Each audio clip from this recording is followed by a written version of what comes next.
All right. Well, here we are again. We're back to normal. I hope you had a nice Christmas and all, but now it's back to work. So there are a couple of videos on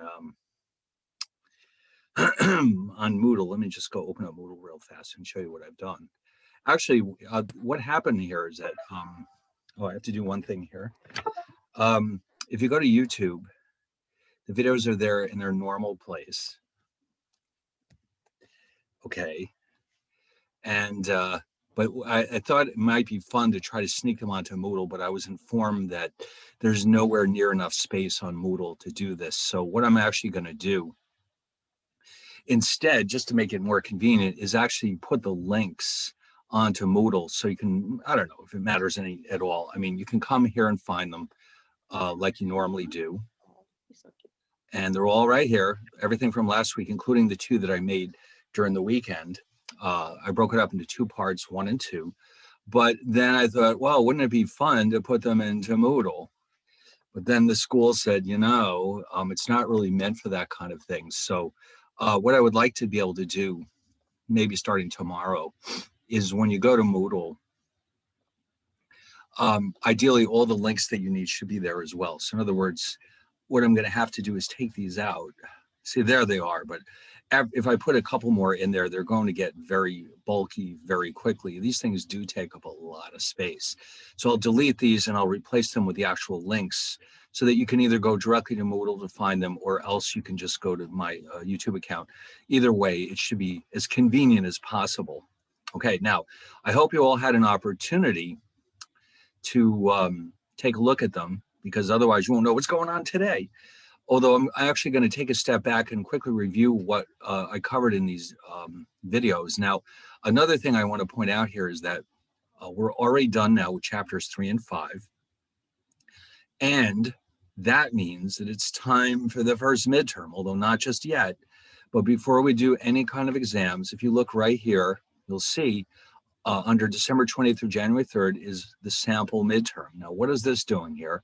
We're going to go over this later in the week, probably Thursday. And this is basically meant to be a preview of what the actual midterm will look like.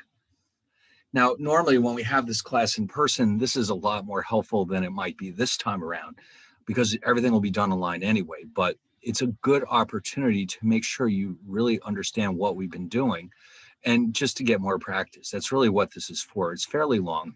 In fact, it's so long, maybe we should start it on Wednesday just to make sure we don't run out of time.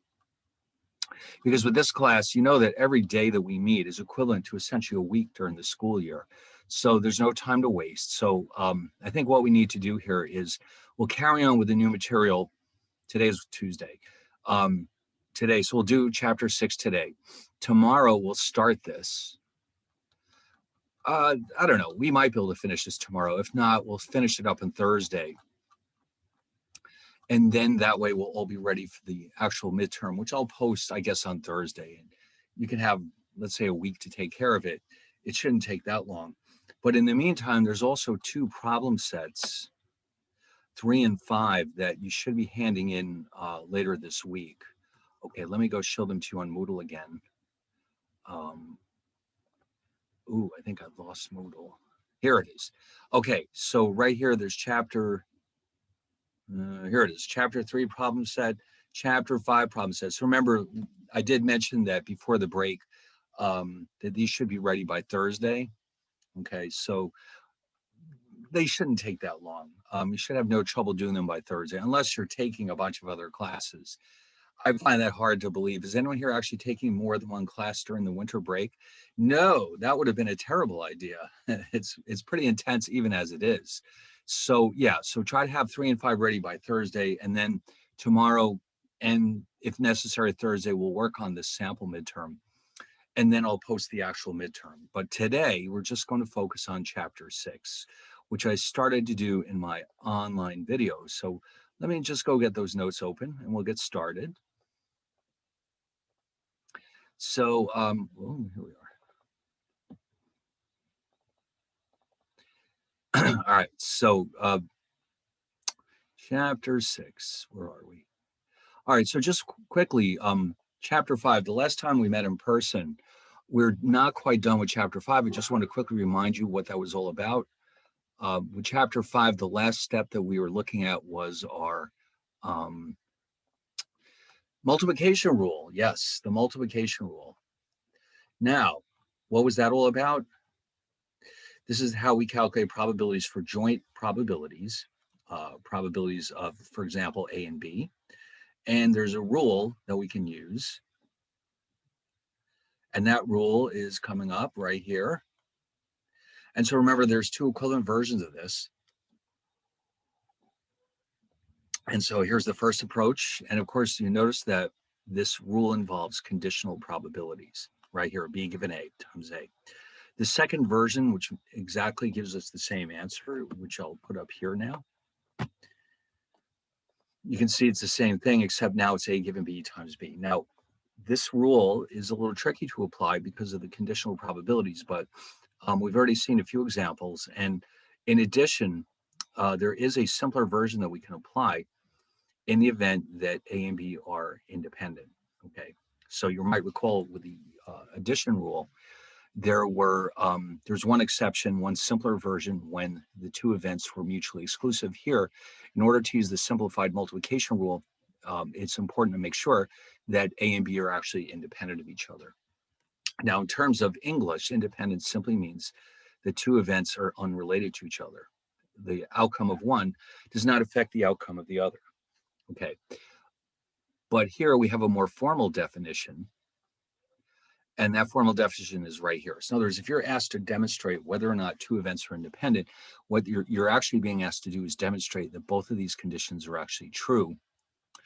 The probability B given A equals the probability B, which simply means that knowing that A is true does not affect the probability of B. Same thing in reverse, knowing that B is true does not affect the probability of A. So again, this happens when you have two events that are completely unrelated to each other, like, for example, the event that it rains and the event that the Dow Jones goes up. They have nothing to do with each other. Therefore, we say that they're independent. And if that happens, then the multiplication rule becomes a little simpler. You're literally now just multiplying the individual probabilities to come up with your result. So that's the one. Now, Bayes' theorem was a bit more complex. This is the one where we have a large number of conditional probabilities. The key to the whole thing is that you're breaking up the sample space into what's called a partition. All right, once you got that part straight, the rest of it kind of falls into place. Okay, so let me just quickly draw what that looks like. Whoops, hold on. I have to get my thing set up. Here we go. All right, I just want to quickly remind you what a partition looks like. Let's say this box, this Venn diagram represents our entire sample space. Let's say that we can break it up into 3 parts, and the shapes don't really matter. All that matters here is that these are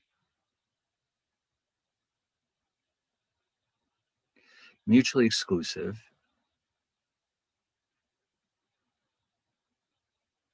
which simply means they can't overlap, which you can see from the graph. And in addition, the union of all 3 of these is the entire sample space. So that means that A1, 2, and 3 represent a partition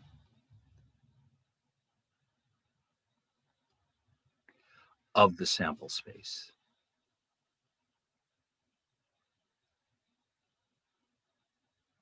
And once that's set up properly, then we have some other event B, whose probability depends on whether A1 is true, A2 is true, or A3 is true.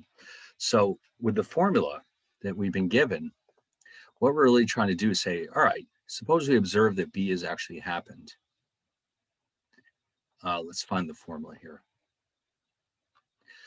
If we know that B is true, okay, what's the probability that one of these elements in the partition is also true? In other words, in our example, we were looking at a stock market crash.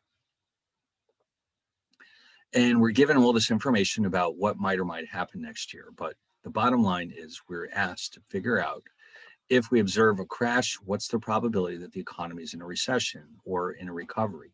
So that's what Bayes' theorem is actually enabling us to do. Okay, it is a very interesting result. And it, in fact, is part of an entirely separate branch of statistics called Bayesian statistics. And it's a very different way of looking at statistics.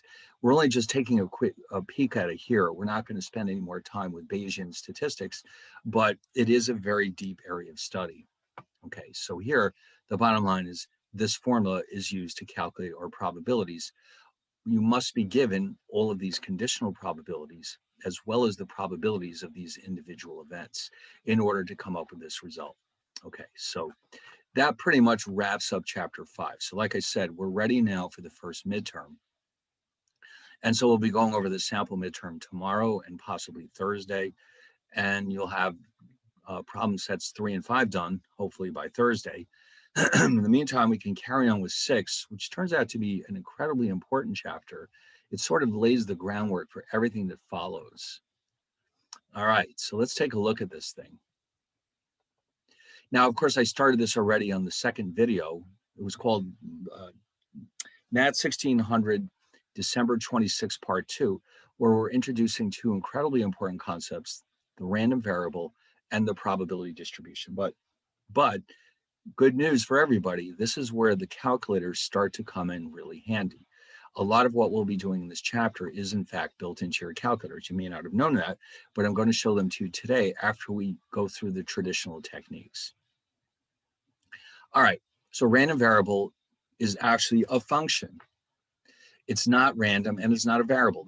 Who knows why this name came about, but a random variable is a function. Basically, what it does is it assigns numbers from one set to another. Like imagine here's a set, EE, EO. You've seen this one before. What does it do? Here's another set, and the function, x, we'll call it, assigns numbers. Now, this one, what's going on here, what I'm trying to show you is that the EE is assigned 2 by x. X is the random variable. OE and EO are assigned to 1 because x represents the number of evens.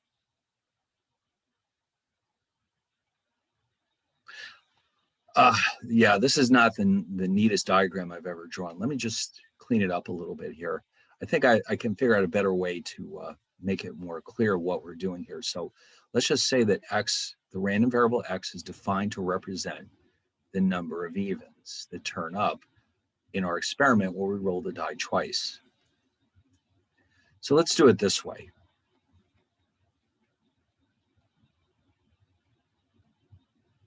Let's say this is a set, okay, and here's another set.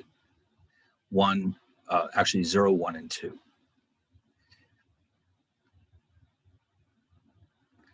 Here's x, and x is saying, all right, EE, you get assigned 2. EO, you're assigned to 1. OE, you're also assigned to 1. And OO, you're assigned to 0.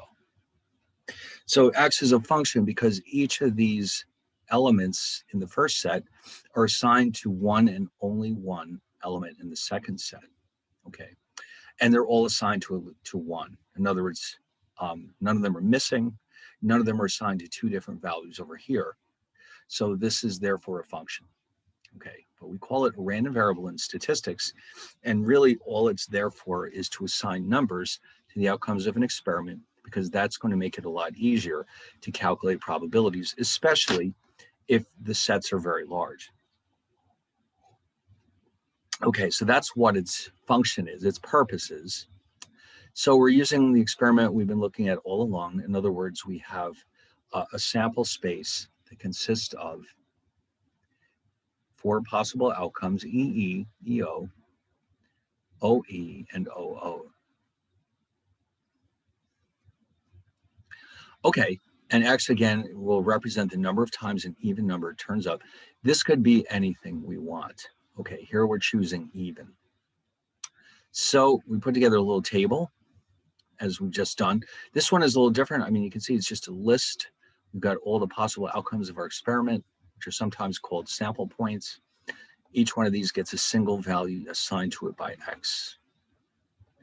Okay, now, what about the probabilities? Well, you recall each of these is equally likely to occur. So therefore, the probability that X equals 0 is actually the same thing as the probability that X of getting 00. Okay, now there's a reason why the probability that X equals 0 is 1/4 is because that represents getting 00, which we've already seen has a probability of 1/4. All right, now how about the others? Now this one, this is the probability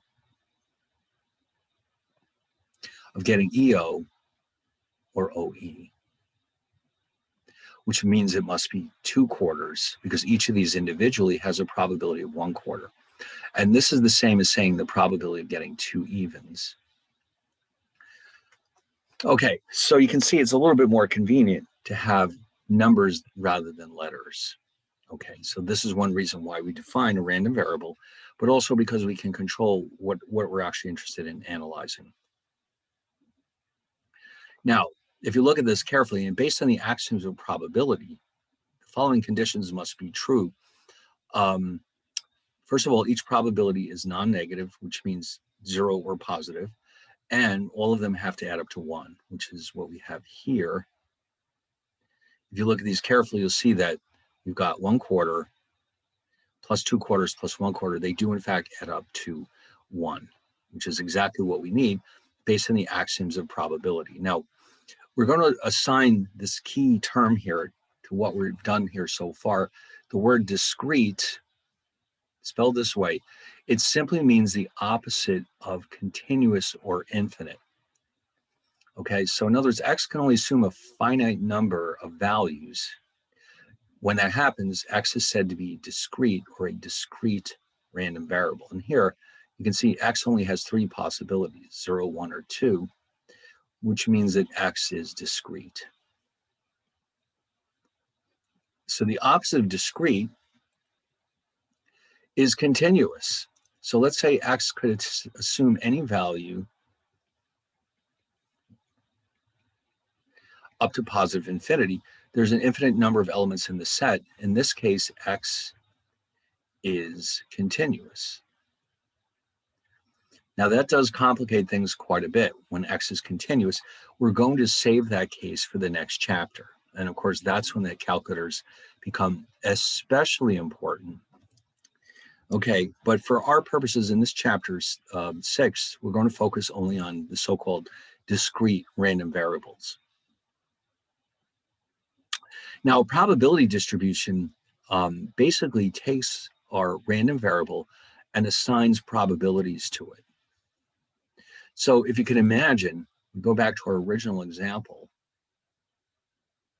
We have a set containing EE, EO, OE, and OO. And X assigns to each of these a value.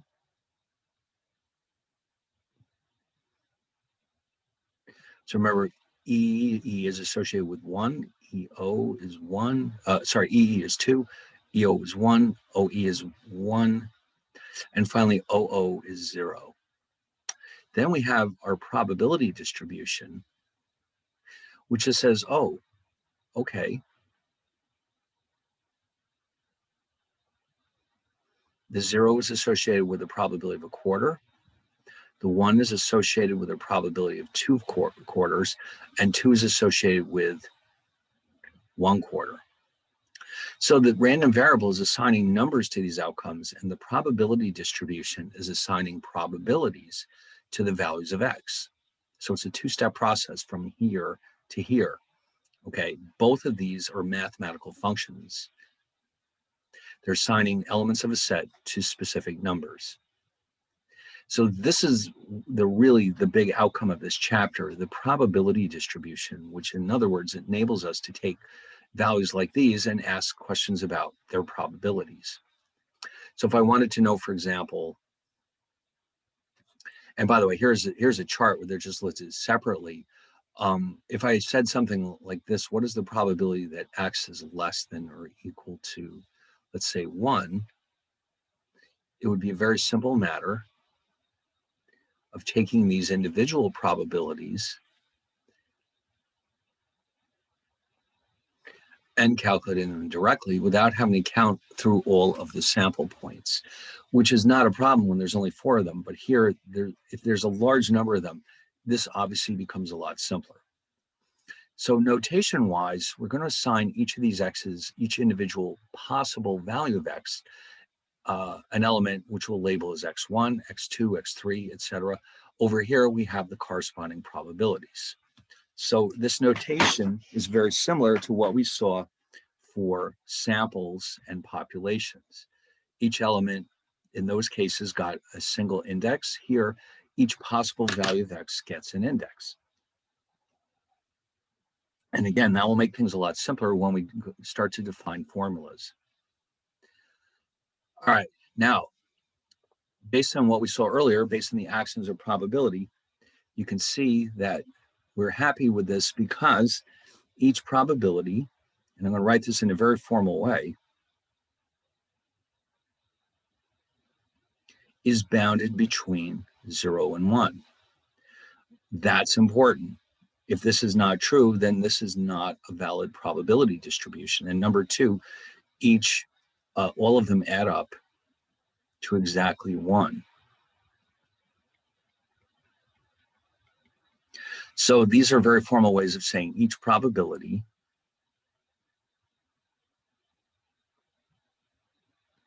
is between 0 and 1, and the probabilities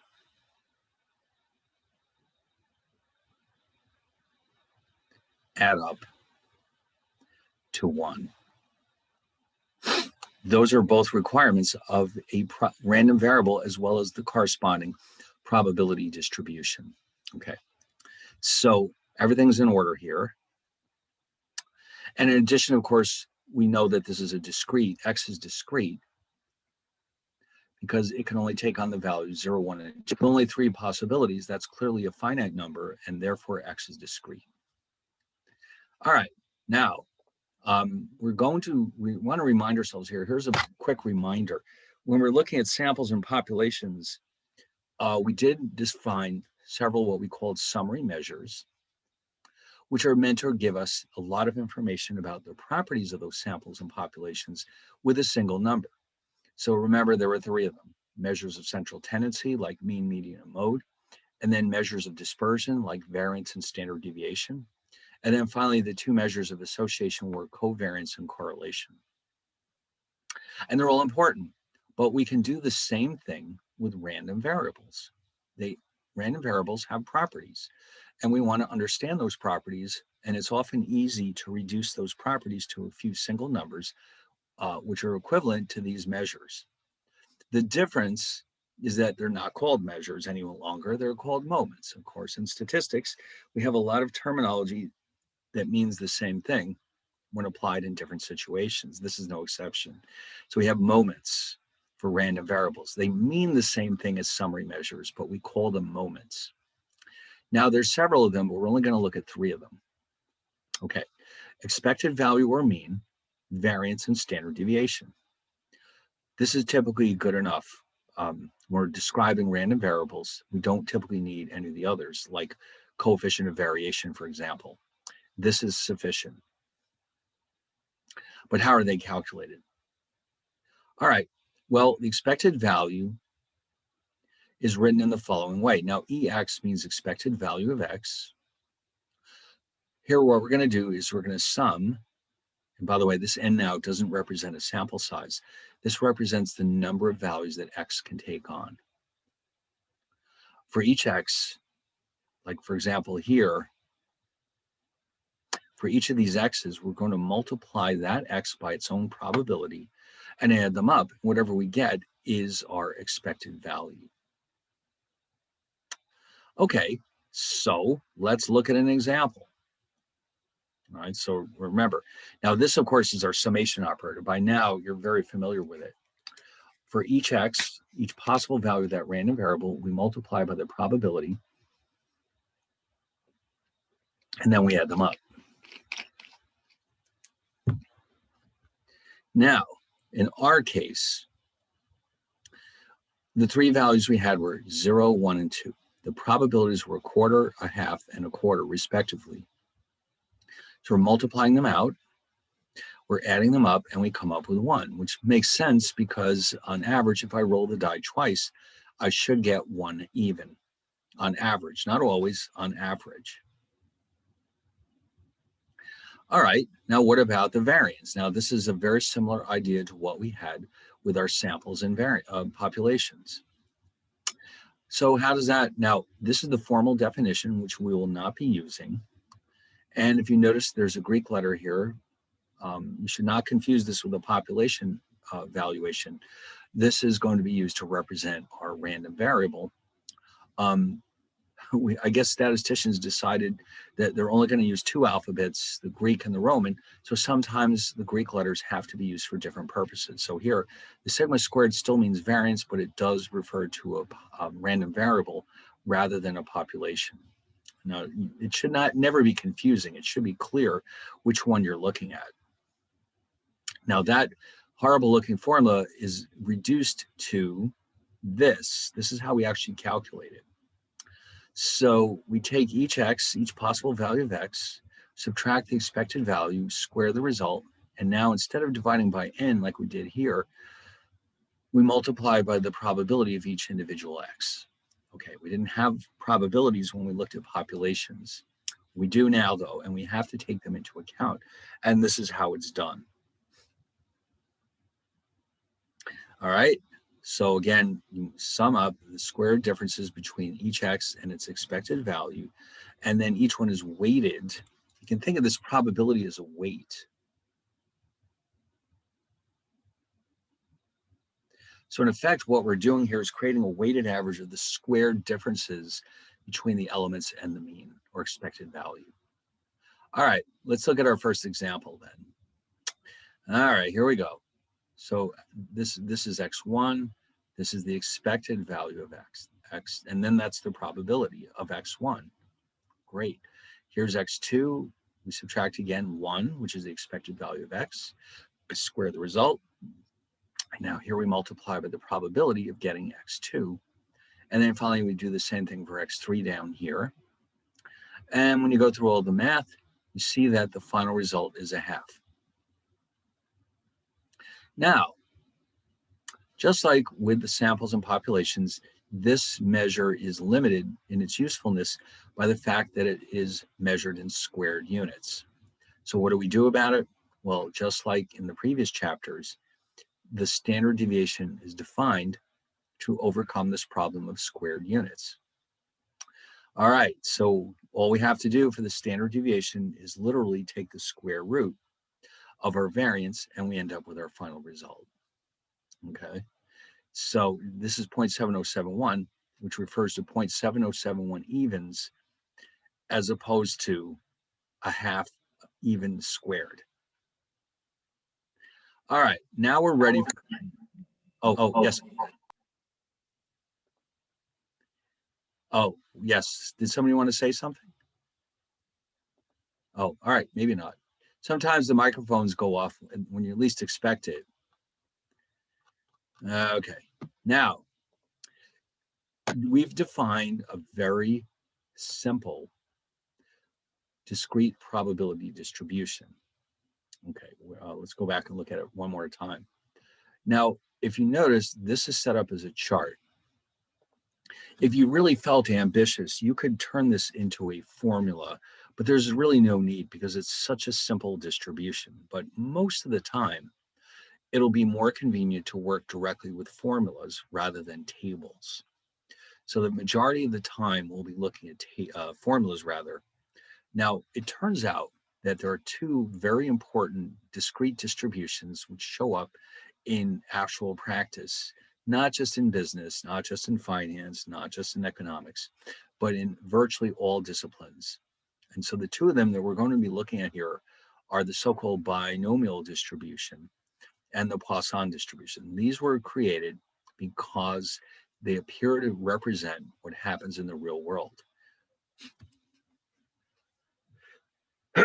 Sorry about that. At least some of the time. Now, obviously, they only work under certain conditions, but they're very, very useful in practice. And so we're going to study these two today. And um, here's my surprise for you. It turns out these are actually both built into your calculators. So we're going to learn how to use them properly, but then at the end, I'm going to show you a shortcut where you can actually calculate these directly with your calculators. So binomial is very well named because this refers to a scenario where our experiment consists of a bunch of trials where each trial can only have one of two possible outcomes, like flipping a coin. When you flip a coin, there's only two things that can happen, heads or tails. So the binomial distribution would be useful for helping us figure out, let's say we flipped a coin 100 times and we want to know the probability of getting 50 heads, then you would use the binomial distribution. If there's more than two outcomes in each trial, you would have to use something else. Now, the Poisson distribution is named after its creator. You can read his biography in Wikipedia if you feel the need for it. But this was going back to, I think, the early 1800s. And this one is meant to represent the passage of time. In other words, how many events occur not over a series of trials, but over a given interval of time. Like, let's say, for example, if I wanted to know the probability that during a given hour at my bank, let's say, that 10 people will try to use the ATM during that hour, that would be a time you would use the Poisson distribution because it refers to the passage of time. Whereas binomial is meant for a series of trials. In other words, I flip the coin, I control how often I flip the coin. It's the time is irrelevant. It's just a series of trials. Or, it could be anything you can imagine. Like, what if I just wanted to know the probability that, let's say, 20% of the class will get A's on the test? Well, if you think of the grades as either A or not A, then that qualifies as a binomial experiment. Okay. So anyway, what are these all about? Now, the binomial distribution can be used only when our random experiment has the following properties. Each time we repeat this experiment, we call it a trial. And the following must be true, otherwise we can't use the binomial distribution. Number one, the trials are independent of each other. They do not influence each other. Now, each trial, as we saw already, can only have two possible outcomes. We're going to randomly assign them the names, success and failure. So if you're flipping a coin, you can think of a head as success and a tail as failure, or the other way around. It doesn't really matter. Or if I'm randomly picking numbers from, let's say, the positive integers, you can think of a success as an even number and failure as an odd number, or vice versa. As long as there's only two possibilities, that's what we're looking for. And then finally, the probability of success on each trial, which will be represented by the Greek letter pi, is a constant from one trial to the next. In other words, the chances of getting ahead are always 50% on each trial. That never changes. So any experiment that involves flipping a coin will qualify as a binomial experiment, which follows the binomial distribution. Now, what is this? Now, remember, I said before that these probability distributions are typically represented as a formula. This is no exception, but it's a fairly messy formula. So let's see what it's all about. By the way, when we introduce this, there's going to be some concepts in here that you may have seen before, but it's possibly been a long time. All right, let's take a look. Oh my God, what's going on here? Okay, now, first of all, this is the random variable.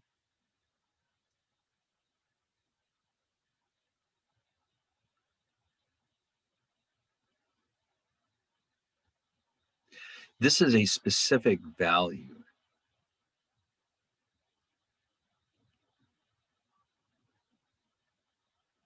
In other words, let's say I flip the coin 10 times and I want to know the probability of getting 3 heads. That's what this little x is. Now, n is the number of trials.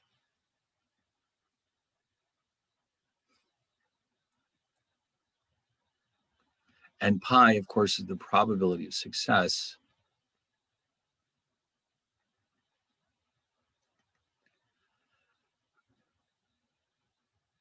However we define that on a single trial.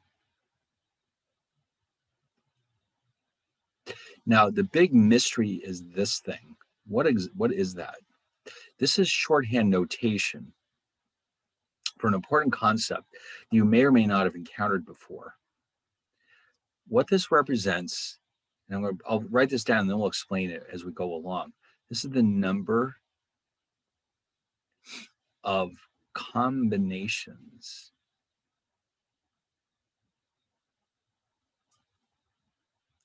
that can be formed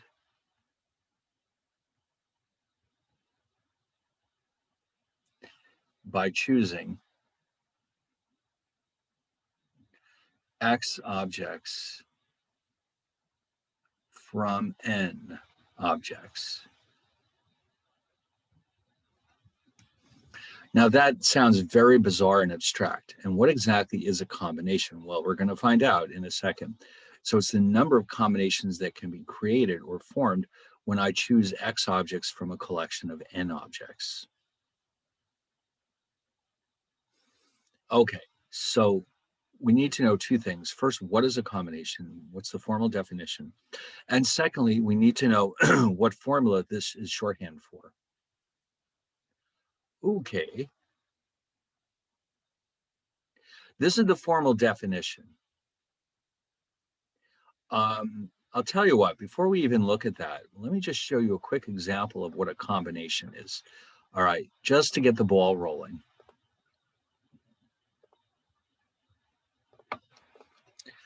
A combination, now this is in mathematics. A combination is a set of objects chosen from a larger set in such a way that the order of selection does not matter. Okay, so what in the world does that mean? All right, so then the key to the whole thing is that we're choosing objects from a group. The order does not matter. So, hold on.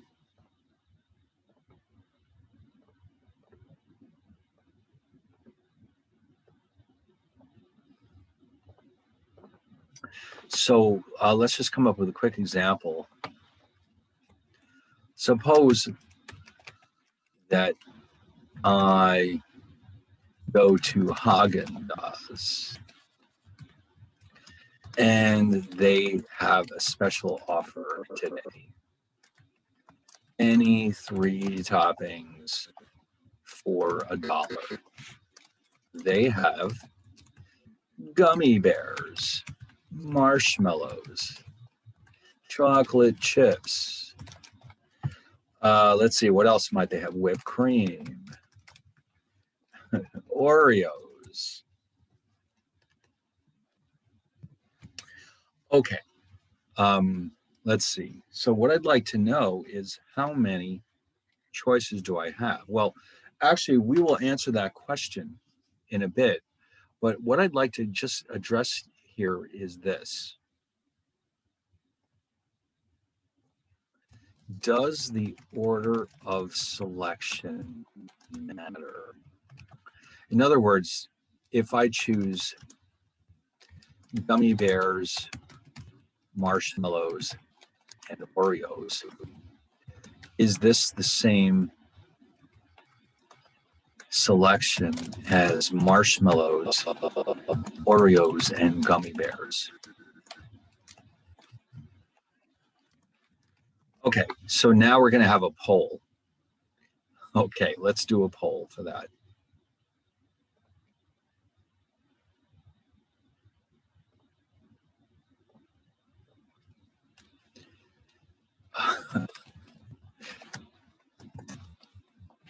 Okay, so the question is, in this case, Does the order of selection matter?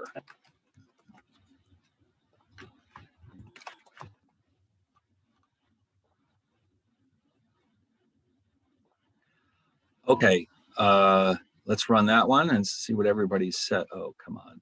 There it goes.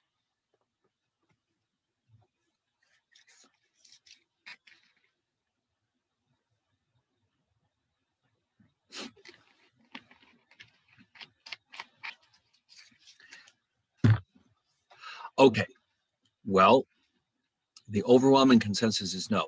Well, the bottom line is you're going to just pour them all on top of your ice cream in any particular order.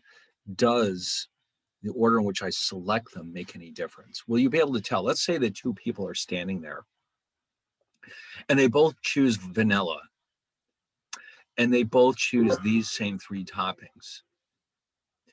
And they pour the toppings on your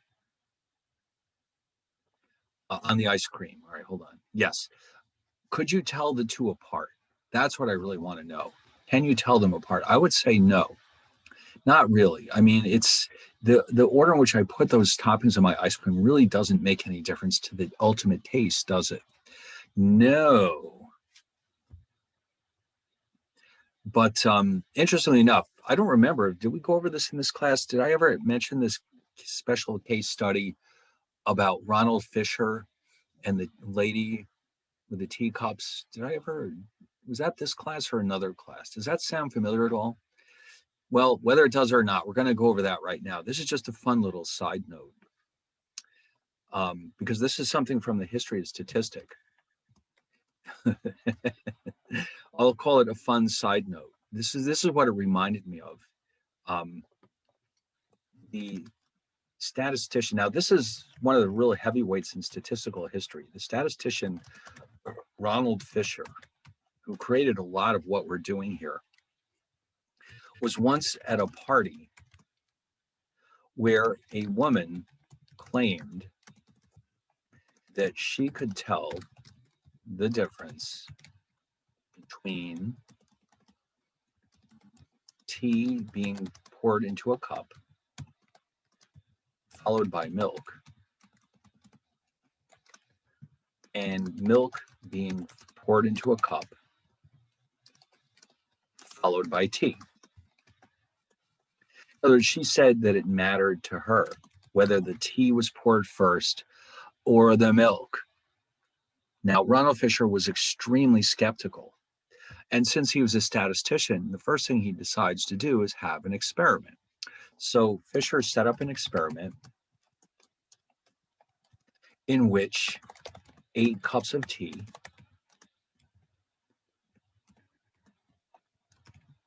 were randomly set up so that in some cases the tea was poured first,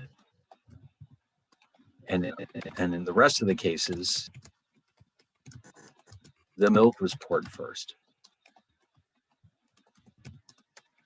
Okay, so here's the lady. The lady then sipped from each cup and wrote down whether she thought tea was poured first or the milk.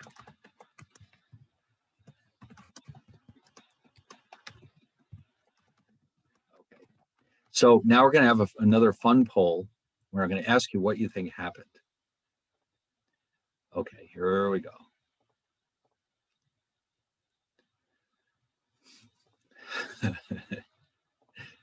You're not going to forget this as long as you live, by the way.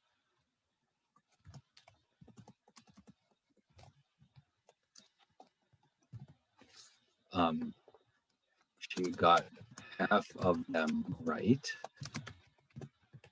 She got none of them right. She got all of them right. All right, here we go. I hope that works. It says, I'm not sure what multiple choice means in this case, so. Oh, I forgot to put in a title. All right, here we go. It doesn't matter.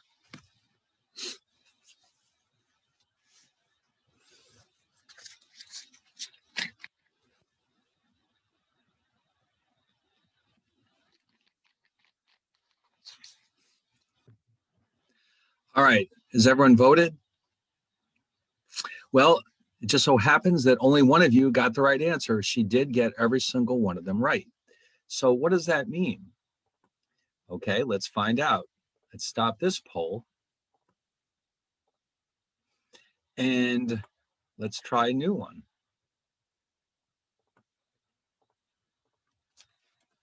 Tea lady. What does this mean?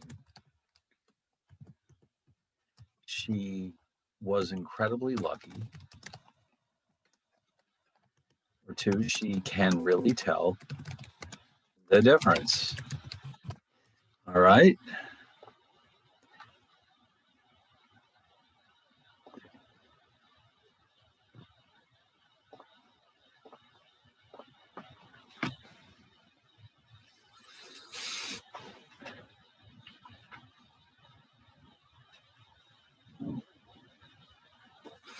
Okay. Ooh, we've got some controversy on this one. The bottom line here is that either one of these could actually be the right answer, but Fisher, being the great Ronald Fisher, concluded that the probability of her being lucky is so remote that he concluded that she knew what she was talking about. So this is something that comes up in statistics quite a bit.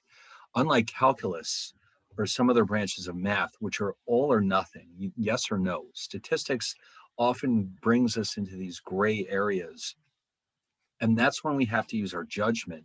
And so what you would normally do is, instead of saying yes or no, you would say the probability of her not knowing what she's doing and being lucky is some number. And if it's small enough, you have to then conclude that she does in fact know what she's doing. So the binomial distribution would actually let us tell if this happened or not, because um, if let's say the teacups were randomly poured, so there's a 50% chance. I'll tell you how I did this in a few minutes. If there's a 50% chance of getting it right on each cup by pure dumb luck, the chances of getting 8 of them right by pure dumb luck would be 0.004, which means 0.4%. So that means it's still possible, but we're looking at let me finish my story here in the slides. She got all 8 of them right. If she was guessing, the probability of this happening would have been 0.004 or 0.4%. Fisher therefore concluded that she knew she could really tell the teas apart. And the binomial distribution would allow us to check this out, because each cup of tea is a trial of an experiment in which all the cups are independent of each other. In other words, they just randomly chose the cups where the tea was first and randomly chose the cups where the milk was first. And the probability of getting it right would have been the same on each cup. So in order to get 8 in a row right, when you don't really know the difference, the chances of that happening were so low that he concluded that while it's not 0, she must know what she's talking about. Okay, so I don't know. It just popped in my memory, this case I'd seen earlier in the year. I couldn't remember if I used it in this class or not. Well, I guess not.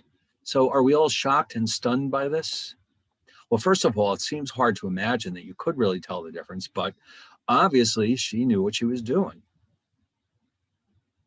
Okay, so let's go back to the gummy bears. So unless you're the tea lady, the chances are pretty good Yeah, I think so. That's why I'm glad that I remembered it, because I think this is exactly the kind of thing that that'll help you wrap your mind around what statistics is all about. You know, in other words, we never have a true yes or no answer in statistics. We usually end up with answers like most likely, or it's highly unlikely that this is false, you know, things like that. And that's really one of the things about statistics that makes it very different from other branches of mathematics. So anyway, um, the order, so unless, like I said, unless you're this magical tea lady who can tell things apart, this should not have any influence on the flavor of your ice cream, the fact that you chose the gummy bears first versus the Oreos first. So because of that, if the answer is, in my opinion, yes. And again, remember, this is statistics. There's hardly ever any absolute yeses or nos. The order should not matter to the taste of the ice cream. Therefore, these are both considered to be the same selection, and each is known as a combination. Okay.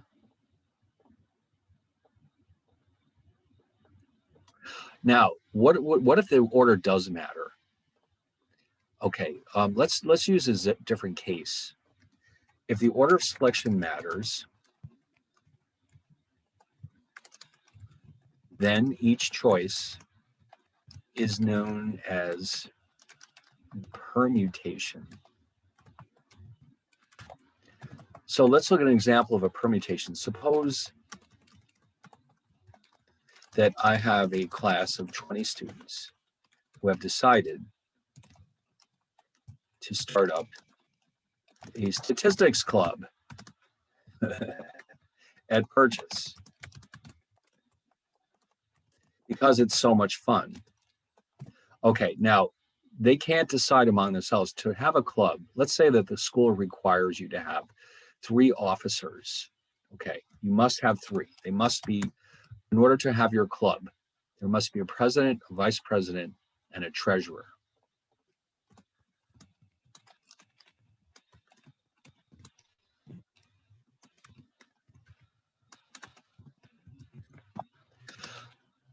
The students can't agree among themselves. So I will randomly pick 3 of them, and the order will determine who fills each slot. For example, if I choose, now of course I'm assuming that I'm assigning numbers to these students. Let's say 1, 3, 7.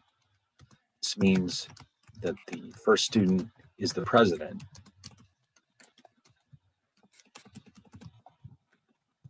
The third student, where I've randomly assigned numbers to everybody. This third student is the vice president.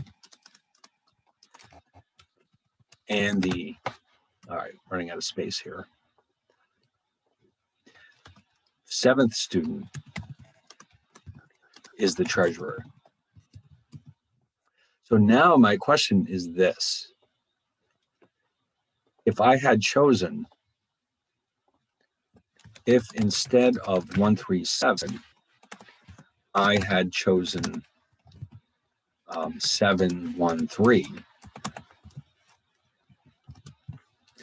does this affect the results?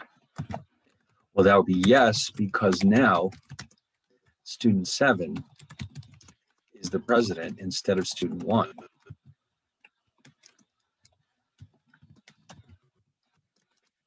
And the same for the others. So therefore, 1, 3, 7 and 7, 1, 3 are different permutations. Okay. So here the order does matter a great deal. It matters who gets to be the president, who's the vice president, who's the treasurer. The order, even though it's the same 3 people, they're not chosen in the same order. Therefore, the results of this are very, very different.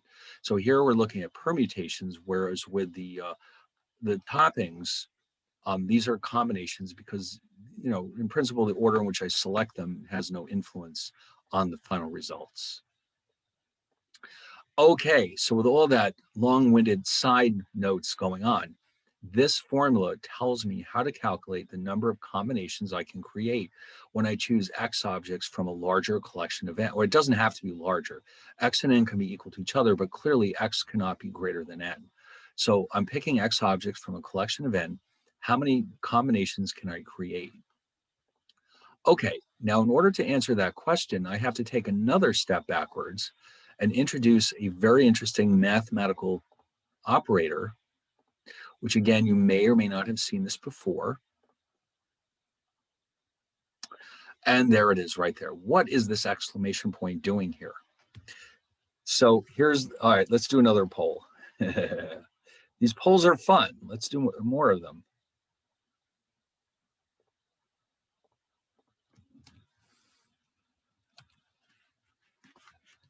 Okay. Have you ever seen used as a mathematical operator? Of course, you know, in a classroom, this would make no sense because you're sitting right there, but and online, you know, everything has to be a little bit different. Whoops, no.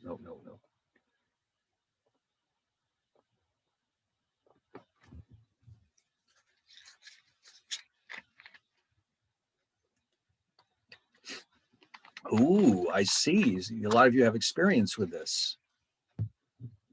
That's interesting. Okay, good. But of course, maybe it's been a long time since you saw it before. Does anyone hazard a guess as to the actual name of it? Factorial. That's it, Factorial, our old friend Factorial. Okay, well, if you've never seen it before, it's not your old friend. It's a new friend. Factorial. This is defined in the following very interesting way. Now, this is an extremely interesting operator. You can get a lot of interesting results out of it. We're not going to have time to delve into that right now. In a full-length semester, maybe at this point, we'd sneak in a couple of videos or something where we could explore Factorial. But here, we're just going to define it. Now, look at how this works. 0 and 1, very boring. They're just equal to 1. Okay, but then you get past that point, and all of a sudden, things start to change. You've got 2 factorial means 2 times 1. 3 factorial is 3 times 2 times 1. 4 factorial, 4 times 3 times 2 times 1. So from that point on, the pattern is always exactly the same. 5, for example, 5 factorial is 5 times 4 times 3 times 2 times 1, which is 120. So these numbers get big in a real hurry. Now, they're only defined, if you notice, for the non-negative integers. There's no such thing, for example, as -1 factorial. So this is used very frequently in a branch of mathematics called combinatorics. Let me mention that up here.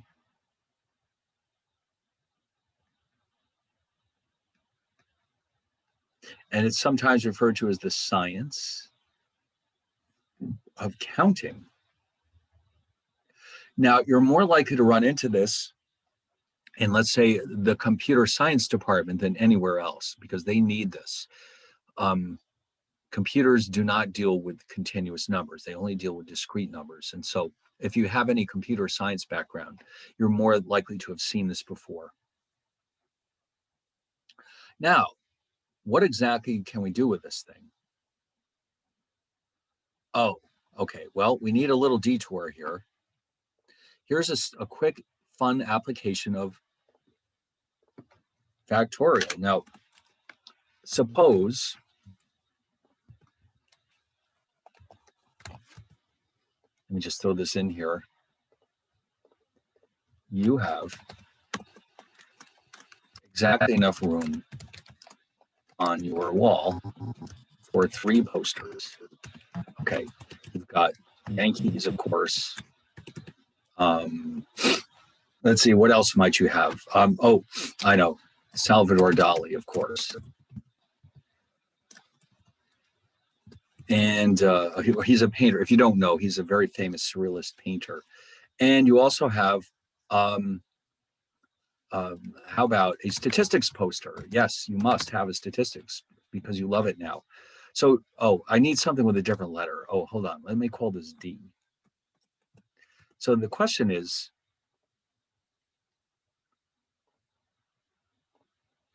how many different ways can you hang your posters? Well, let's start writing them out. Now, YDS means Yankees followed by, so on the left-hand side is Yankees, then you have Dolly, and then you have statistics. But then you could also have YSD. You could have DYS, DSY, and then you could have SYD. And whoops, you could also have SDY. Is that all of them? Yes, it is. There's no other way of hanging 3 posters on your wall. Each of these choices or possibilities is known as an arrangement. Okay. Now, arrangements are different from combinations and permutations because here you're choosing all of the objects and you're just changing the sequencing. That's all you're doing. Now, this the number of arrangements of n objects can be calculated as n factorial. There you go. There's your application. So let's quickly prove that what we just did a minute ago was correct. So just as an example, the number of ways we can hang 3 posters is 3 factorial, which is 3 times 2 times 1, which is 6. Now, if you go back and look at our list, you can see we came up with 6 different arrangements of our posters. Interesting. Now, it might surprise you to discover that you have the capability of doing this right on your calculator. On the TI-83 4 series, the factorial operator is found on the menu. Here's what you have to do for this. It's math followed by prob. Okay, in other words, if you want to do this, let's say, for example, you would type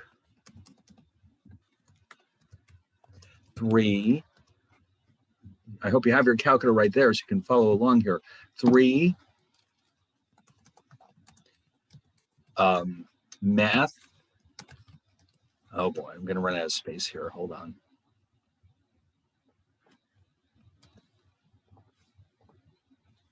I'd like to do this in a certain order. So you would type 3 math. Then when you get to the math button or math function, if you scroll over way over to the right, you'll see PRB for probability. And then you go down to number 4. In my calculator, it is 4. And then enter.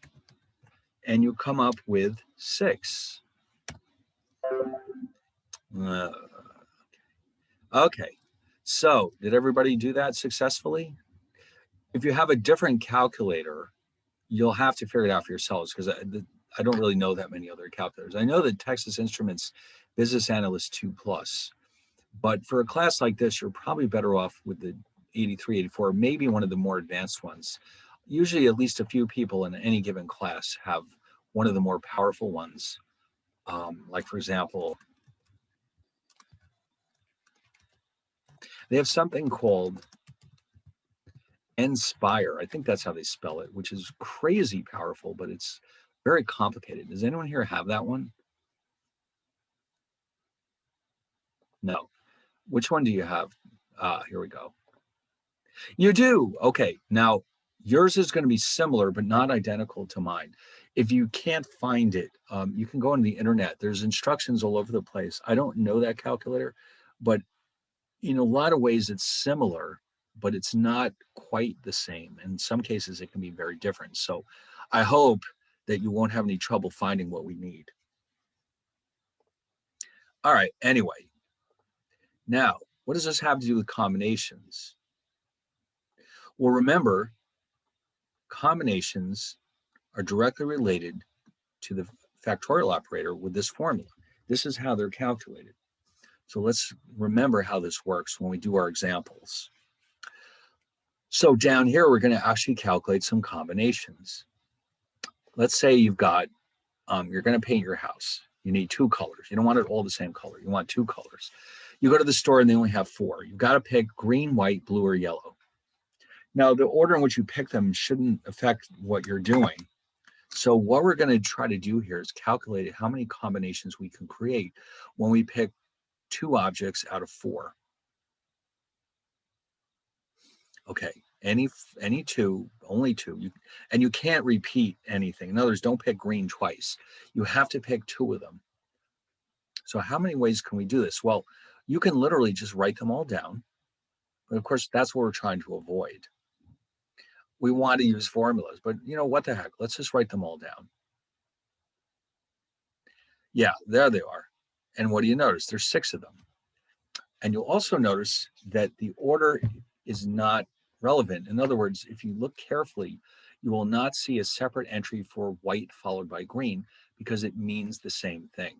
These are combinations. These are not permutations. So therefore, I've only got 6 of them. Now, how could I speed this up? Suppose all I wanted to know was how many different ways can I do this? Oh, I know. Why don't we use our formula? Okay, so let's get that out.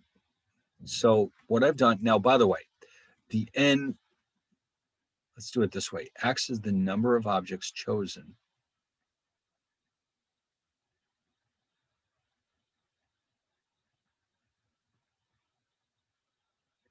N is the total number of objects.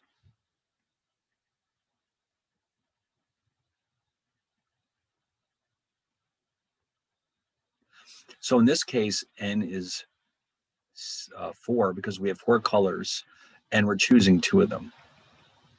So if you plug in all the numbers, you can see that this will in fact give us 6, which we've proven by writing them all out.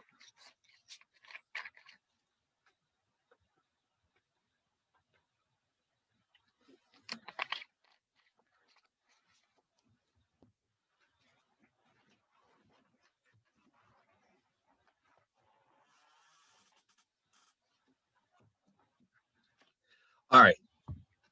Now that's not too painful, but it turns out that you can actually do this directly on your calculator as well. In the same menu where we found the factorial operator, you'll also find the operator for combinations. Now, when you go to your calculator, though, it's written as n, let me just write this in here. This can be solved directly with the function, and it's written in your calculator as NCR, found on the Math Prob menu. Okay, so to solve this problem, you would type the following.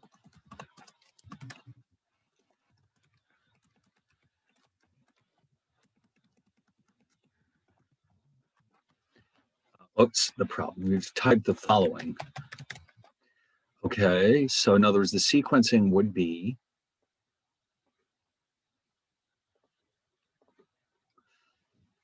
four. 4 has to come first. That's one of the quirky things about it. Math, prob, and I think it's the 4th. Let me just double check. Maybe it's the 3rd. Math, prob, it's number 3. Then, of course, you'd hit enter twice, actually. And it comes up with the correct, oh, no, I made a typo, I think. Hold on. I believe the 4 comes first. Let me try this again. 4, math probability, enter twice. No, it doesn't seem to be happy. You know what? Maybe I am imagining things and I do not remember. Hold on a second. Math, prob.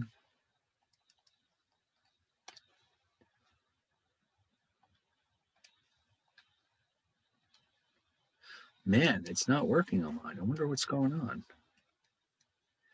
Let me try that again. 4, math, probability, NCR. Oh, you know what I forgot to do? You need the 2 in here. No wonder it's upset.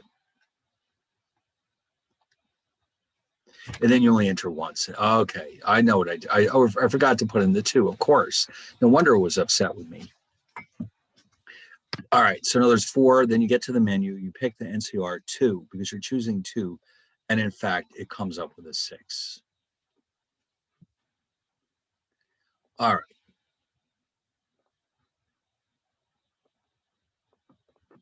Well, just to make sure we understand this, we're going to have a fun example of this right now.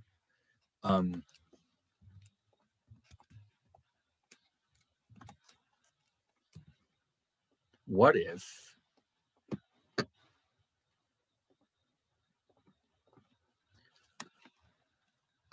suppose that a game of draw poker is being played? This means that 5 cards are dealt to each player. The order is irrelevant. Therefore, each hand can be seen as a combination of 5 objects chosen from 52. How many hands can be created with a standard deck of cards? Ooh, now this is an interesting one because you're choosing 5 out of 52. So what I'm going to do is give you a minute to take out your calculator and figure out the correct value. And don't be shocked, by the way, if it's an enormous number. All right, so there's your challenge. Prove to me that you get what we've just done.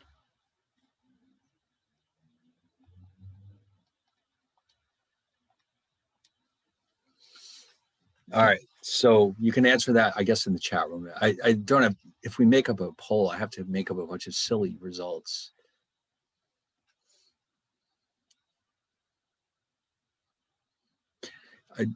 Whoever gets it first will have the knowledge that you were first. There's no prizes here, unfortunately.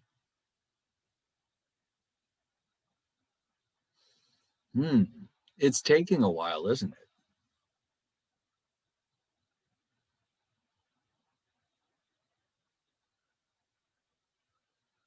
Man, what's going on there? There we go. Oh, okay. So yes, it is 2,598,960. Yes, Carly has the correct answer. And I'm sure you all are very close on her heels with your correct answers. Is the correct answer.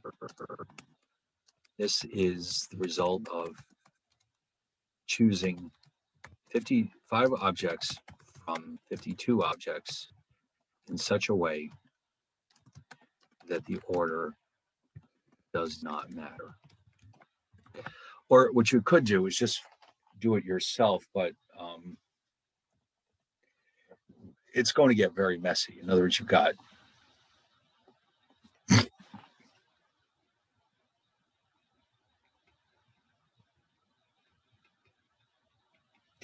and if you type these into your calculator, you'll see that 52 factorial is so big that you'll end up with scientific notation.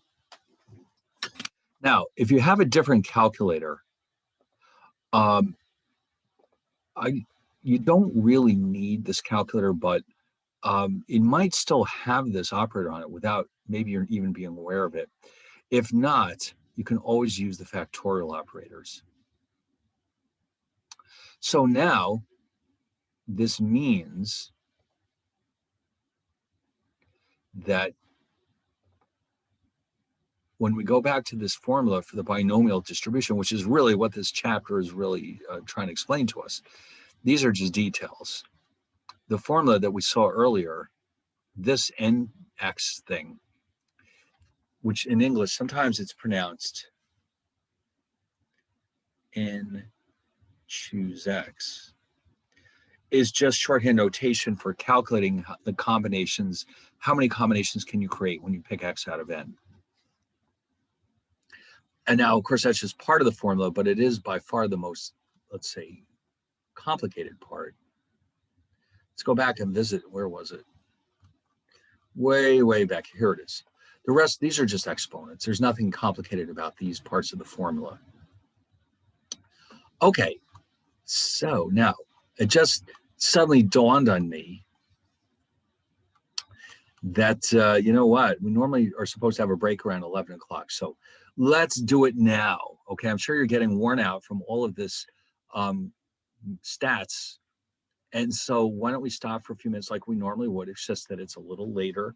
We'll come back in a few minutes and then we'll start looking at some examples of the binomial distribution. Okay, so let's do that. And when we get back, you got plenty of time to get some refreshments into your system because you can see you're going to need it.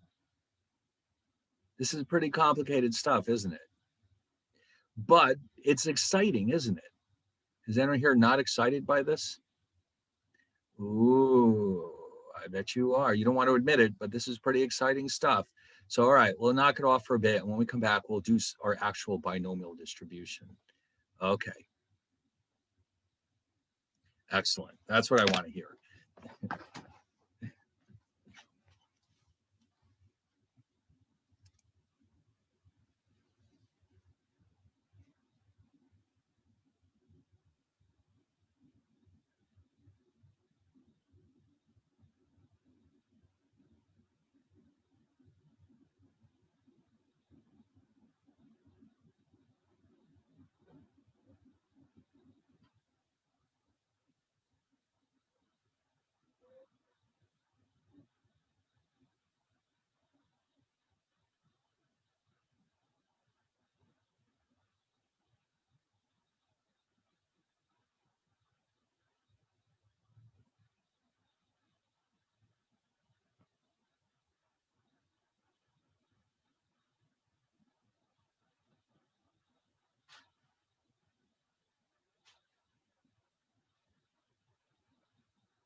All right, here we go. All right, so we're going to tie all this together now and learn how to use all of this cool information for the binomial distribution. So we have this die rolling experiment. Once again, there's two rolls of the die. They're both independent of each other. And each time we roll the die, it turns out that we can only get evens or odds. Or we're assuming that. I mean, we're forcing that on it. Obviously, there's 6 sides in each die, but in many cases, we can convert it into a binomial experiment by defining it in such a way that there's only 2 possible outcomes. And that's exactly what we did here. By calling it evens and odds, we now have a binomial experiment where each roll either is even or odd, of course. And of course, that also means that each time we roll the die, let's just say that even is defined as success, that means the probability of success on each trial is 0.5. So therefore, what we have is a binomial experiment. Now, up to this point, we've already calculated probabilities for this experiment just by counting. But now we want to do something a little more sophisticated. We want to take advantage of the fact that this qualifies as a binomial experiment, and we want to use the formula. Now, for such a simple outcome or case like this, the time that you spend using this formula won't save you, it won't save you a whole lot of time. But if we were rolling the die, let's say 25 times or something like that, then it no longer is practical to just count how many times the evens come up. Then you really need a formula like this. So that's when it really starts to pay for itself. So X will represent the random variable, the binomial random variable, and the number of times an even number turns up during the experiment. Okay, so it's not, X is not just discrete, it's actually binomial, which is a special case of a discrete random variable. Now, there's only 3 things that can happen. We get no evens, we get 1, and we get 2. So we're going to calculate them all individually using the binomial formula. Now, here's the first one. Now, remember, let me just copy the formula back down here so you can see what I've done here. Hold on a second.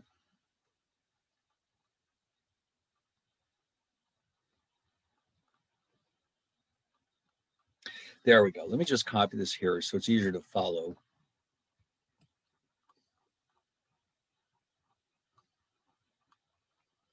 Okay, here we go. So we start out by calculating the probability that X equals 0 when we roll the die twice. Okay, so you can see that what we've done here is we have substituted 0 is lowercase x and is 2. And it's 2 because we roll the die twice. Lowercase x is 0 because we're looking for the probability of getting no evens.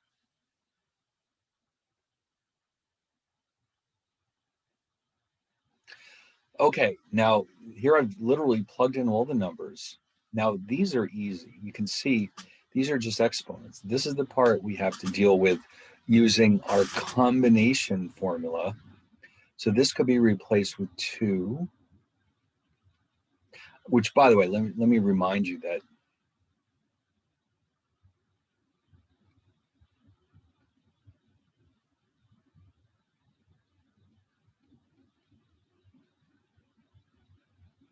okay, great. So you can see that this piece here is 2 factorial divided by 2 minus 0 factorial times 0 factorial,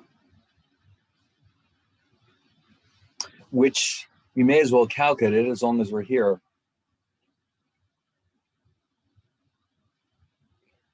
It's equal to 1 because remember 0 factorial has a value 1. So this whole expression is equal to 1. Now, it just so happens that any number raised to the 0 power is also 1. So this is a 1, and this is 0.25. If you're multiplying 1 by 0.25 to come up with the final answer. So here I'm doing it step by step. You can see that the number of ways of choosing 0 objects from n, in this case, is 1. And when we plug these in, you get 0.25. So in other words, what we're looking at here is the probability that x equals 0. But if you remember, this is just the same thing as getting no evens. So this part we've already done, but now we're doing it more formally with our binomial distribution.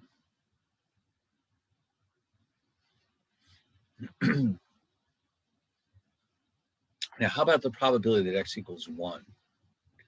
The only thing that will be different is that we will replace the 0 with a 1. Okay, so in other words, remember this is n, this is x, this is pi to the x power.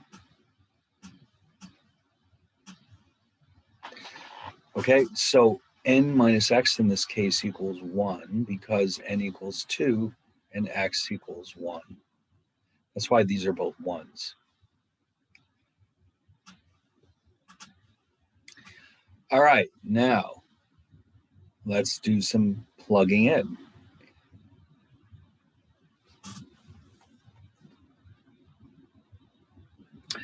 The number of ways of choosing 2 objects from a collection, 1 out of 2 is just 2. Okay, based on our definition of the combinatoric formula. So look what we end up with. That's so simple. Now remember, so this is the probability that x equals 2, which you might recall is the same thing as getting either EO or OE.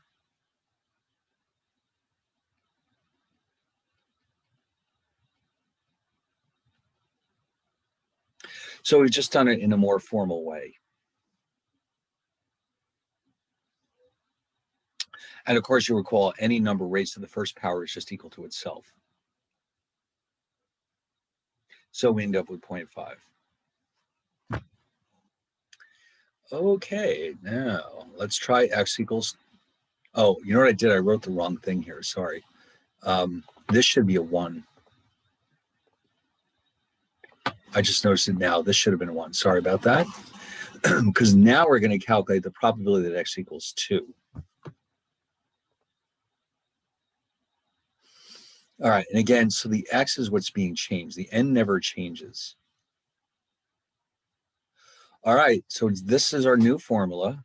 And again, remember, this is n, this is x, this is pi to the x power, this is 1 minus pi to the n minus x power.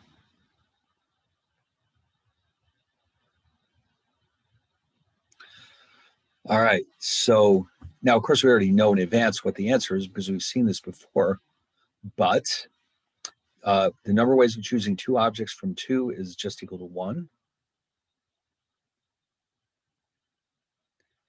And we plug that in, and oh yeah, there you go, 0.25. So this is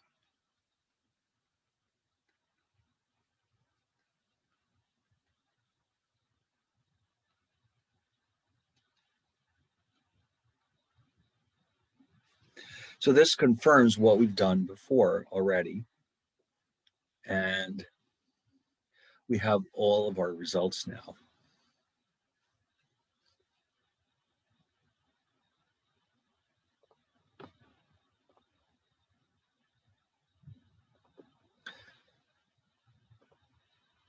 By the way, there's just as a side here, there's a couple of shortcuts that we can use. Anytime we choose 0 objects from a collection of n, that equals 1.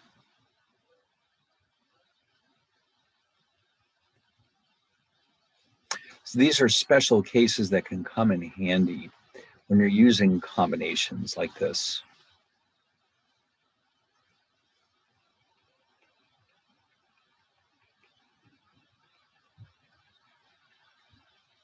You never know when they might come in handy.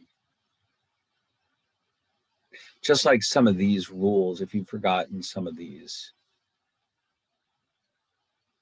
Yeah.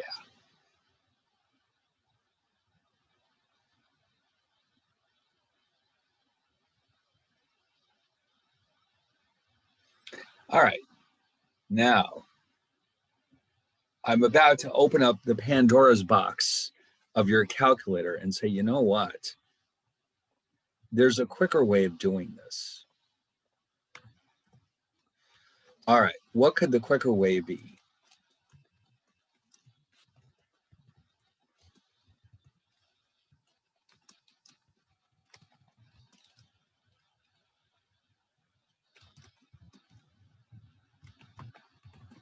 Okay, here's what you have to do.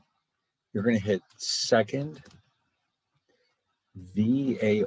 The button is actually labeled VARS, but if you look at it carefully, directly above the VARS button, it says distributions, DISTR. So hit second VARS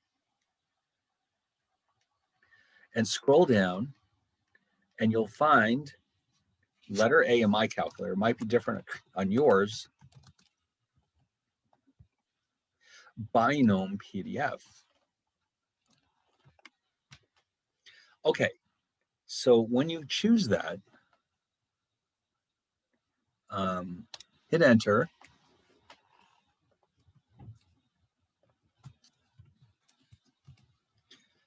Now, what it's going to ask you to do is the following.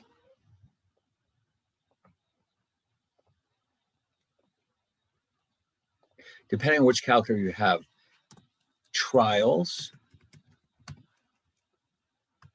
which in our case will be 2.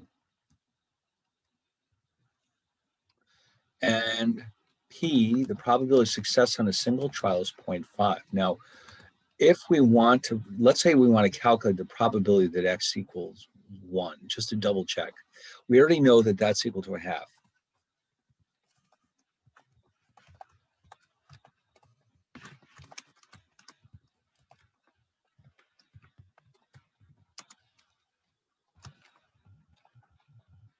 Okay, trials is 2, P is 1, a half, X value is 1. So you put those in, 2, 0.5, and 1, hit paste, enter.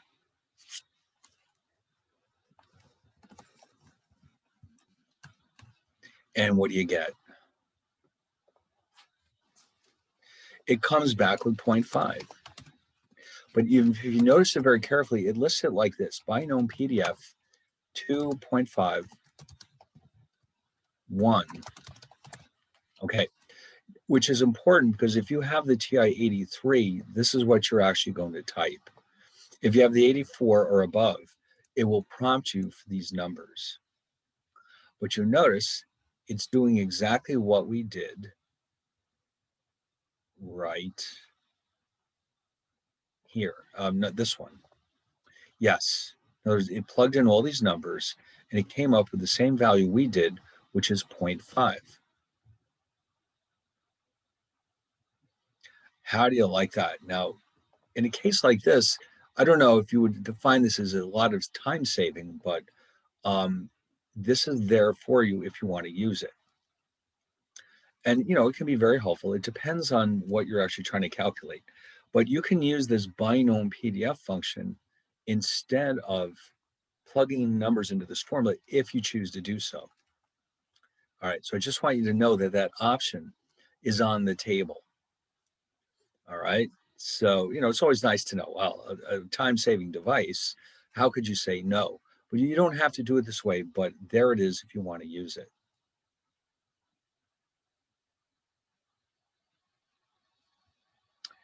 Okay, now, remember in chapter 5, we defined moments of a random variable. You've already seen those formulas, and they're fairly complicated. It turns out that for the binomial distribution, there's also 3 moments. We have the expected value, the variance, the standard deviation, but the formulas are simpler. Okay, let's see how simple they are. The expected value, but only for binomial random variables, instead of going through all that process, remember, this is what you normally have to do.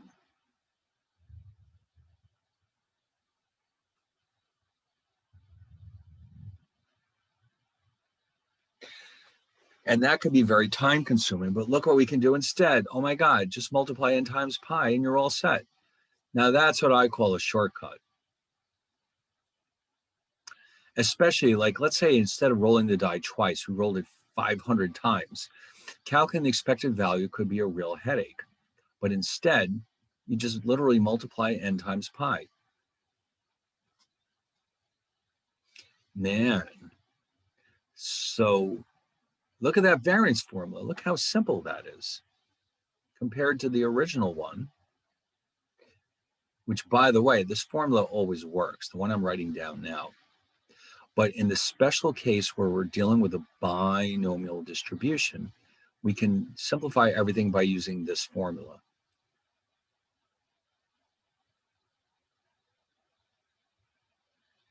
Look at that, 3 terms, n pi, 1 minus pi, and you're all done.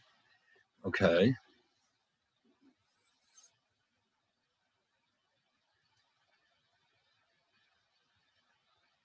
All right, now what do you suppose is going to happen with the standard deviation?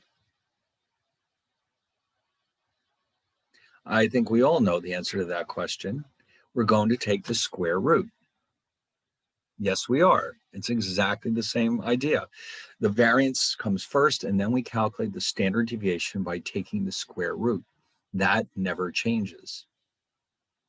So let's do these moments for our die rolling experiment. Now, we've already done these before with the general formula. So we already know what the answers are, but let's confirm it with our special new formula. So you've got the expected value of x, and remember, we roll the die twice. Each time there's a 50% chance of getting an even. So again, on average, you should get one even number when you roll the die twice. Okay, if you recall, the variance was a half when we did this with the general formula. And again, we'll get the same thing here. It's 2 times pi, which is 0.5, times 1 minus pi, which is 0.5, which works out to a half. And then finally, the square root is simply 0.7071. Now, by the way, I do want to show you, we're going to go back to the tea tasting lady. What is the probability of randomly guessing the correct value of each teacup by pure chance when there are 8 teacups? So in this case, n is 8 pi. The probability of success is 0.5, because if each cup is either milk followed by tea or tea followed by milk, that means that there's a 50% chance of guessing right each time. So what is the probability of getting all of them right when you're guessing? That's this problem. Okay.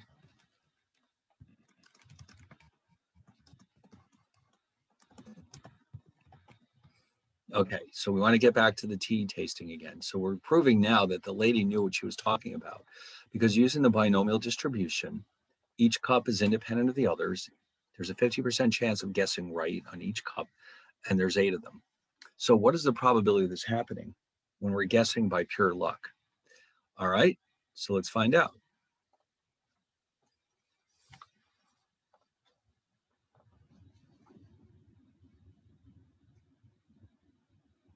Oh, let me do it this way. First, let's remind ourselves what the formula is.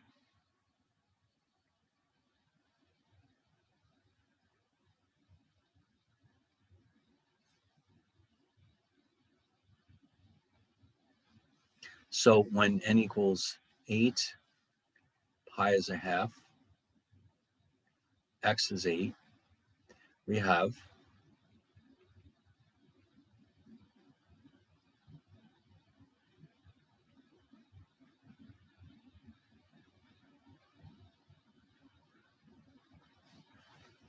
okay.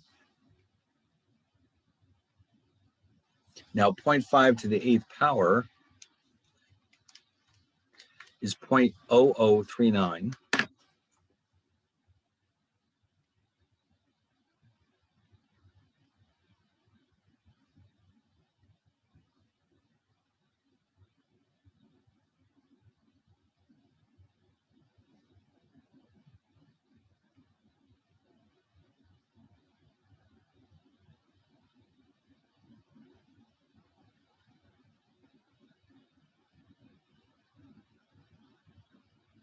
In other words, there's only a 0.4% chance of getting all 8 cups correct by pure chance, which is what led Fisher to conclude that she obviously understood the difference between whether the milk went first or the tea went first.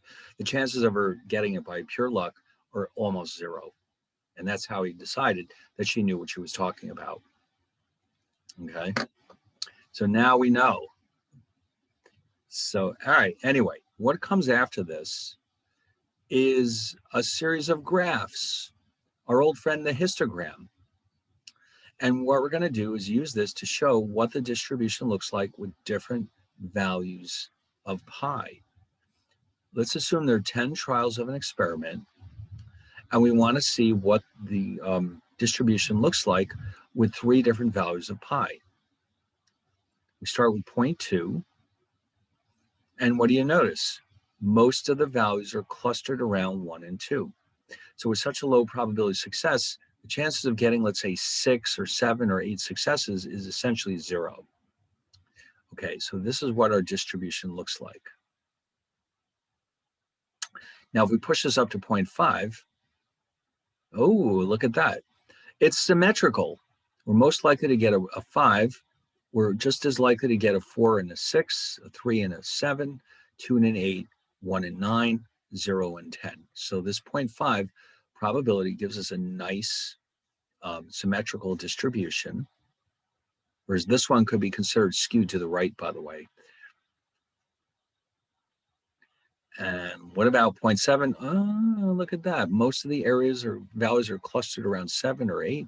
There's very little chance of getting 0, 1, or 2 successes when the probability is so high. This distribution is skewed to the left. How do you like that? So you can tell just by looking at these graphs what the distribution looks like. It's almost like each one is like a fingerprint for that distribution. It uniquely characterizes that probability distribution. Okay, and so just, you can see that in principle, we could have an infinite number of binomial distributions, each with a different value of pi and a different value of n. And so each one has its own unique graph. So that's one of the reasons why these histograms are so helpful, because they help us understand what a distribution actually looks like. All right. Now, with all that being said, it's time, or the next topic is the Poisson distribution. Now, I mentioned that this one is very different because instead of looking at trials, we're looking at time. Okay. The likelihood, for example, that over the next hour, you'll encounter 9 red lights or something like that. Anything, as long as there's time involved, we could describe it with this Poisson distribution. Now, because it's like 5 minutes to 12, I don't want to start a completely new topic with so little time left. So I'm of the opinion that we can save this. Now, tomorrow, remember, we want to go over the sample midterm, which covers just 3 and 5. When that's done, which might be tomorrow and it might be Thursday, then we'll come back and revisit the Poisson distribution. Okay, so between now and tomorrow, well, I would take out that sample midterm and go through it, because that's the best way to find out if you really understand the material. Okay, that's what it's for. It's practice. You need practice. Stats is a discipline that can be learned with practice, just like the piano. It's no different, except that you're using your fingers are on the calculator keyboard instead of the piano keyboard. Okay, so anyway, so we'll stop right here with the understanding that between now and tomorrow, you will be working hard on that sample midterm. All right, so if there's no last minute questions, I think we'll stop right here, and I'll see you all tomorrow. Okay. I do have a quick question. Okay. If you don't mind. Sure. It's actually relating to something in a previous chapter. It was about the quartiles. Okay. So I found that if you took the median of a number line, right, and you took the median of each number line, couldn't that be the It's same? going to give you a similar result. Yes, it will. In fact, some calculators actually use that technique. You're absolutely right. It does happen that way sometimes. if you have a small sample, it may give you different results. The larger the sample, the more likely it is that they'll equal each other. But the book that we're using uses this technique. If you use the median of the medians approach, you'll get something very, very similar, most likely, but it may not be identical. All right, yeah, because I did the number, the homework, and Yeah. got like 2 different answers. So I just wanted to clear that up. Right. Yeah, that's one of the unfortunate things. I don't know how come we don't have a standardized formula for quantiles, but it just didn't work out that way for some reason. You got different approaches floating around. So different calculators in Excel may give you slightly different numbers depending on how much data you have. If you have enough data, they typically give you the same answer, but for small data sets, it can be a real nuisance. Understood. And also another quick question. How is the homework graded? Is it graded on completion or is it more like a correct answer basis? Oh no, it's always about correct answers. Like if you got them all right, you have to get 100. Sure. What else? What else could it be based on? Yeah. Yeah. Yeah, so no, just send it in when it's done, and you'll probably end up just taking pictures of it, which is good. Just make sure it's legible. Don't just take pictures and send them. Make sure I can read it, Mhm. because I do occasionally get ones that are very blurry, and it's what am I supposed to do? You Right. know, And we just email that to your yes, email. just email is fine. All right, great. Awesome. Thank you so much, Dr. Anston. Okay, all right. See you tomorrow. Bye bye. Anyone else? Oh, here we go. Oh, you're welcome. Okay. See you next time, which is tomorrow. Bye.